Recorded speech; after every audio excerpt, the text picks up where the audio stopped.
შეხვედრა ჰქონდათ ამერიკის შეხვედრა.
Მასრულებ ჩვენს ვიზიტს კაიროში, ნიუ-იორკში, გქონდა გამოსვლა სხვადასხვა პლატფორმაზე, ეს იყო უშუალოების საბჭო, ეს იყო პლენარული სესია, ეს იყო მომავლის სამიტი და რა თქმა უნდა, ყოველ შემთხვევაში გავაჟღერეთ ჩვენი გზავნილები, რომელიც დაკავშირებულია ჩვენს ქვეყანასთან, ჩვენი ქვეყნის გარშემო არსებულ ვითარებასთან და ყველა შესაბამისი გზავნილი, რა თქმა უნდა, არის მნიშვნელოვანი ჩვენი ქვეყნისთვის.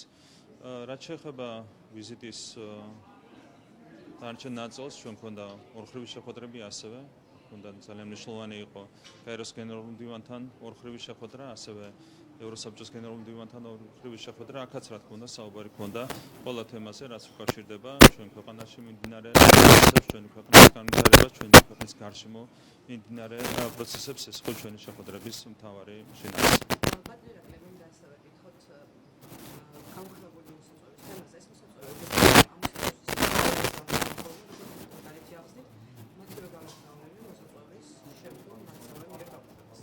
განსაკუთრებულ კომენტარს ამაზე ვერ გავაკეთებ, არასერიოზულია სამი დღის წინ გამოგზავნეს მოსაწვევი და შემდეგ გაუქმდა. ეს იყო ერთგვარი ჰუმანიტარული აქტი ოპოზიციის სასარგებლოდ, თუმცა ვერავითარი პრაქტიკული ეფექტი ამას ვერც ოპოზიციისთვის ვერ ექნება. ამაზე მეტი კომენტარის გაკეთება ამ თემაზე გამიჭირდება.